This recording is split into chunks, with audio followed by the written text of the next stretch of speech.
So here we're going to go through the multiple choice for chapter 5.5 to 6.3. There's a few of them that I'm going to cut out as we go.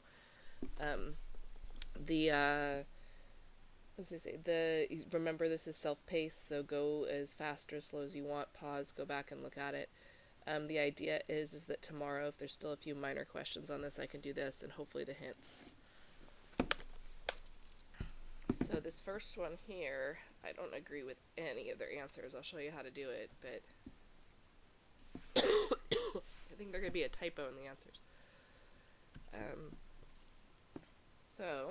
To find the derivative of this, derivative of a number is 0, so that's going to go away. And then the derivative of this, remember, is the natural log of a times a to the x. So if I follow that pattern, it'd be the natural log of 5 times 5 to the x squared plus 2x minus 1. And I apologize, the pen is really bad. And then I have to do the chain rule, which would bring it to a times 2x plus 2 for the chain rule piece of this. And that doesn't match, even come close to any of the answers that are there. This one's close, so you're just missing the natural log of 5. So, alright, number 2. Again, the derivative for a log, and these are all needing to be memorized for the test on Thursday. Log base a of x's derivative is 1 over the natural log of a times x. So I'm just going to follow that pattern. I know the negative 1/4 is just going to hang out. So negative 1/4, and then it's 1 over the natural log of a is 2, and then the x, which is everything inside the log, so 5x squared minus 9, and then there's a chain rule in here. The derivative of 5x squared minus 9 is 10x. So if I go through and I look for that one, it looks like it is answer choice A.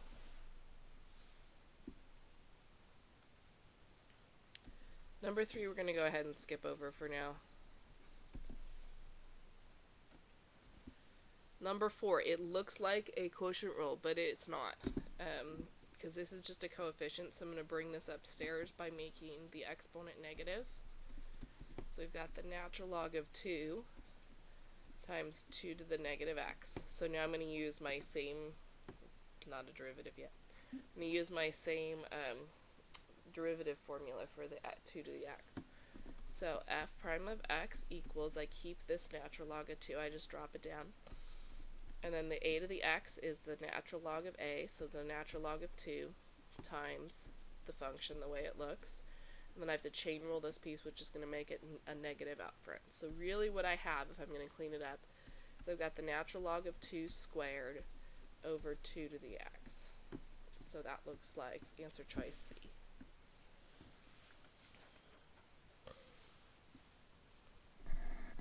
Alright, number 5. So number 5 is just really straightforward, so it's when I integrate, remember the integral of a to the x equals 1 over the natural log of a times a to the x. So I'm just going to follow that pattern. So it would be 1 over the natural log of 5 times 5 to the x, which is answer choice, oh, plus C, don't forget plus C, which is B.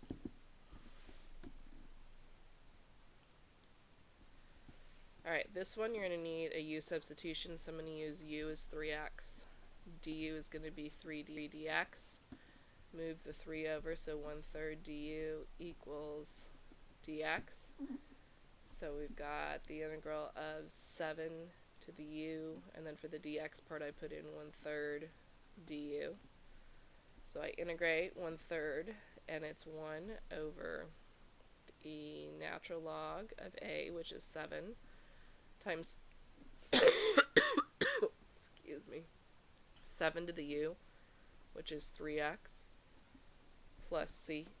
So if I look for one that's similar to that, I would say that it is answer choice A.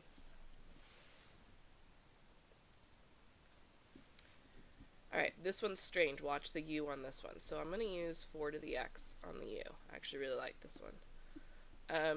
we take the derivative of that, and remember the derivative would be the natural log of 4 times 4 to the x dx. So this whole thing becomes the u. So we've got 1/2 times the integral of u du. When I integrate u, I get u to the second, no, I'm sorry, it's just du, not u du. So I'm putting in just du because that I had this whole thing was du. So when I integrate du, I get u plus c. So we have 1/2. The u is 4 to the x plus c. So it's answer choice E.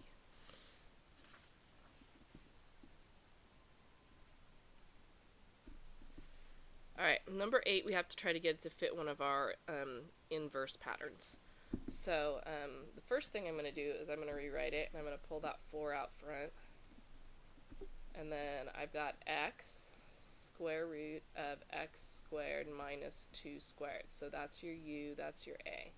So it perfectly fits the arcsecant pattern, and here they're writing their arcsine arcsecant as inverse, which is the same thing. So I'm going to write down my 4, and my arcsecant says I have to do 1 over a. So 1 over 2 arcsecant of the absolute value of a, or x, which is, or sorry, u, which is x, over a plus c. Now this test author used the liberty and put the absolute value on the whole thing, so that's fine. And then this has to cancel 2 into 4 twice, so it ends up being 2 arcsecant of the absolute value of x over 2 plus c. So it looks like answer choice C. Alright, number 9, again, we're looking for it to fit one of our patterns. It's either got to be sine or secant. So I'm going to rewrite a little bit, though, because I'm going to have to use a u substitution or a p substitution in this case. I'm rewriting to 1 minus x cubed squared, because remember it has to be something squared, dx. So I'm going to use my p substitution as an x cubed. So dp has to be 3x squared dx. I'm missing the 3, so I need to move that over.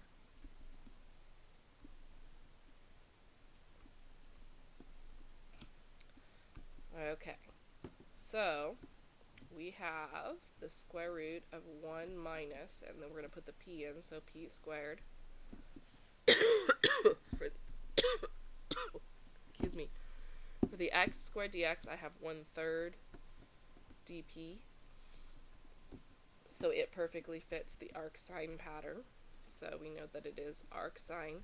There's not a 1 over a in front of arcsine. Absolute value of the u, which is p, over the a, which is 1, plus c. If I cleaned that up a bit, I'd see 1/3 arcsine of x cubed for the p plus c. So it looks like answer choice A.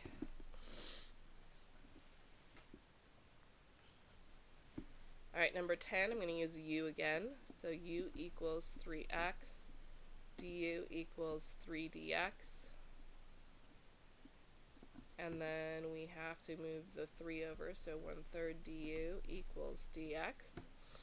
So I'm going to sub in. I know I've got 9 to the u. For the dx, I'm putting in 1/3 du. So I'm using my new memorized formula, so we know the natural log of a, or 9. Sorry, it's 1 over the natural log.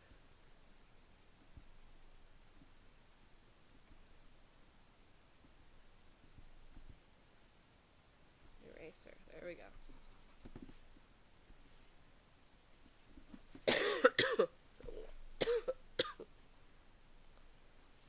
1 over the natural log of 9, and then it's a over a to the u, so a, and instead of writing u, I'm going to write 3 to the x plus c. So the one that is closest to that on number 10 is E. Alright, number 11.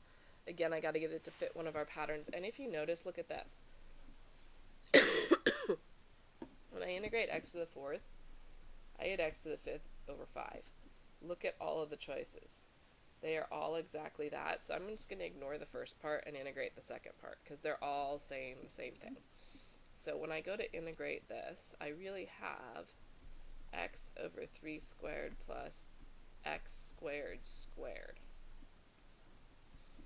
Alright, I'm going to use my p substitution again, so p is going to be x squared, which means dp is 2x dx. I'm going to move the 2 over, and let's go ahead and sub in. So let's see, we've got the 3 squared plus p squared, and then for the x dx I'm putting in 1/2 dp. Alright, there's your a, there's your u. It's definitely tangent, it's not sine. Those are really my only two choices here. So the multiple choice answers. So 1/2 tangent, which is 1 over a, which would be 1/3. Arctangent of the absolute value of p. Instead of p, I'm going to go ahead and put in my x squared over the a, which is 3, plus c. So if I simplified, it looks like 1/6 arctangent of x squared over 3 plus c. So it's looking like answer choice B for sure. 12 I'm going to go ahead and skip over. The slope I got did not match theirs. 13, on the other hand, we can use a u substitution. First I'm going to start by moving the dx over. So dy equals negative x cosine x squared dx. I'm going to use my u as x squared, so that means that du is going to be 2x dx. I don't have the 2, so I have to move that. Alright, I'm going to set my integral symbols up here.